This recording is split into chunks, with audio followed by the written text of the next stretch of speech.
रहीम, मैंने आज inspector general police Punjab को एक दरख्वास्त की है और उसमें मैंने वाज़ेह किया है कि कल नेब में हमारी एक पेशी हो रही है। पहले भी अगस्त में पेशी हुई थी जिसमें मेरी एरिया पर मेरे ऊपर कातिलाना हमला हुआ था। कल फिर मुझे इस चीज़ का खदशा है और मैंने उस पर दरख्वास्त दे दी है और मैंने साथ ये भी बावर करवाया है कि साबका वज़ीर आज़म ने अपने ट्वीट मैसेज में स्मैश करने वालों के नाम लिए हैं, उनके खिलाफ भी कार्रवाई होनी चाहिए। अब मेरे लोग ये सोशल मीडिया पर जो आईजी को मैंने दरख्वास्त दी है वो पढ़ लेंगे। अल्लाह हाफिज। कल पाकिस्तान की बेटी पेश हो रही है और 73 का आईन हाथ में पकड़ के जा रही है, तो जुर्रत के साथ जा रही है।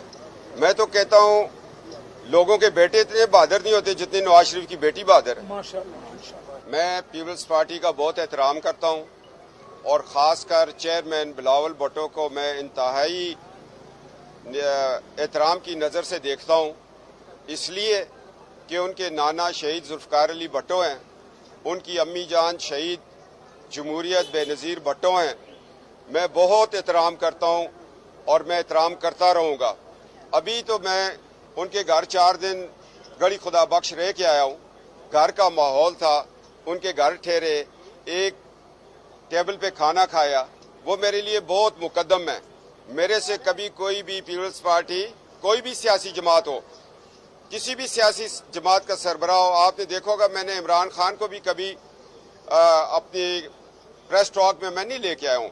मैं तमाम उन जमातों का एहतराम करता हूँ, उनके लीडरों का एहतराम करता हूँ जो इस मुल्क की किसी भी हवाले से खिदमत करना चाह रहे हैं। ख्वाह वो फेल हो गए हैं, खिदमत नहीं कर पाए, मगर आईनी तौर पर वो जमहूरियत पसंद लोग हैं। बिलावल भुट्टो साहब का मैं इतना एहतराम करता हूँ जितना मैं एक भाई का करता हूँ। मुझसे अभी प्रेस ये तो न करे कि मैं कोई बयान दूंगा। उनके वालिद जो हैं मैं उनका भी एहतराम करता हूँ, इसलिए कि वो हमारे ताहयात दामादों के चेयरमैन भी हमारी यूनियन के, और मैं जनरल सेक्रेटरी हूँ। उनसे कितने रिश्ते हैं हमारे। तो ये अगर आप ये सोचे मैं कोई नहीं, मैं जुल्फ़िकार अली भुट्टो को बड़ी अकीदत की निगाह से देखता हूँ और मैं उसी रिश्ते को निभा रहा हूँ। बिलावल भुट्टो जिंदाबाद, कोई ऐसी बात नहीं। कल पाकिस्तान की बेटी पेश हो रही है और 73 का आईन हाथ में पकड़ के जा रही है, तो जुर्रत के साथ जा रही है। मैं तो कहता हूँ लोगों के बेटे इतने बहादुर नहीं होते जितनी नवाज शरीफ की बेटी बहादुर है। मैं पीपल्स पार्टी का बहुत एहतराम करता हूँ और ख़ासकर चेयरमैन बिलावल भुट्टो को मैं इंतहाई एहतराम की नज़र से देखता हूँ, इसलिए कि उनके नाना शहीद जुल्फ़िकार अली भुट्टो हैं, उनकी अम्मी जान शहीद जमहूरियत बेनज़ीर भुट्टो हैं। मैं बहुत एहतराम करता हूँ और मैं एहतराम करता रहूँगा। अभी तो मैं उनके घर 4 दिन गड़ी खुदा बख्श रह के आया हूँ। घर का माहौल था, उनके घर ठहरे, एक टेबल पे खाना खाया, वो मेरे लिए बहुत मुकद्दम है। मेरे से कभी कोई भी पीपल्स पार्टी, कोई भी सियासी जमात हो, किसी भी सियासी जमात का सरबराह हो, आपने देखा होगा मैंने इमरान खान को भी कभी अपनी प्रेस टॉक में मैं नहीं लेके आया हूँ। मैं तमाम उन जमातों का एहतराम करता हूँ, उनके लीडरों का एहतराम करता हूँ जो इस मुल्क की किसी भी हवाले से खिदमत करना चाह रहे हैं। ख्वाह वो फेल हो गए हैं, खिदमत नहीं कर पाए, मगर आईनी तौर पर वो जमहूरियत पसंद लोग हैं। बिलावल भुट्टो साहब का मैं इतना एहतराम करता हूँ जितना मैं एक भाई का करता हूँ।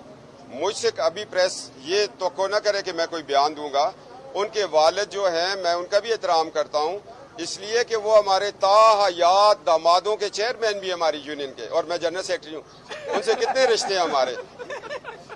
तो ये अगर आप ये सोचे मैं कोई नहीं, मैं जुल्फ़िकार अली भुट्टो को बड़ी अकीदत की निगाह से देखता हूँ और मैं उसी रिश्ते को निभा रहा हूँ। बिलावल भुट्टो जिंदाबाद, कोई ऐसी बात नहीं। देखिए जी, मौलाना फजलुर रहमान साहब की क़ियादत में कोई तलखी भी नहीं है। मौलाना बड़े ज़ीरक इंसान हैं और तवक्कुल बर खुदा वाले इंसान हैं। पीपल्स पार्टी ने ज़ियाउल हक के मार्शल लॉ के ख़िलाफ़ लड़ी, मुशर्रफ के ख़िलाफ़ लड़ी। अब पसे पर्दा जो इमरान खान को हुकूमत मिली है, इमरान खान को तो सामने पोस्टर पे लगाया हुआ हुकूमत तो आपको पता है कैसे चल रही है, कौन चला रहा है, इसीलिए तो भट्टा बैठ गया है ना। तो पीपल्स पार्टी को पता है कि जमहूरियत के संग मौलाना फजल रहमान के साथ चल के तो हम बहुत आगे निकलेंगे।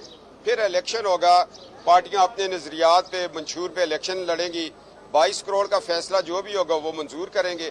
مگر 2018 کی طرح یہ نہ ہو کہ جس طرح ایک مسافر اسٹیشن پہ وہ اپنی چھوٹی سی گٹری رکھتا ہے اور کہتا ہے یار میں پانی پی لوں، تو پیچھے سے جیب قطرے اٹھا ہی لیتے ہیں، اس کی گٹری ہے۔ 2018 میں ہماری گٹری جو ہے نا ریلوے اسٹیشن پہ چوری ہو گئی تھی۔ یار ابھی تو جنید صفدر صاحب پڑھ رہے ہیں، اللہ ان کی تعلیم مکمل کرے، اور میں یہ لوہے محفوظ پہ لکھا ہوتا ہے کون سیاست کرے گا کون نہیں کرے گا، کیا ہوگا۔ بندے کو یہ ایمان کے ساتھ زندہ رہنا چاہیے کہ اے اللہ تو نے میرا ایک ایک پل کا فیصلہ لکھا ہوا ہے، میں کیوں پریشان ہوں، مجھے اس کا میں جواب نہیں دے سکتا ہوں۔ میں ایک غریب گھر سے اٹھا تھا، اللہ نے مجھے سیاست بھی دے دی، فوج بھی دے دی، سول سروسز بھی دے دی، اس کے پاس لکھا ہوا تھا، تو بس اس کے لکھے پہ لوہے محفوظ پہ تقدیر پہ ایمان ہونا چاہیے، اللہ جو کرے گا وہی ہوگا۔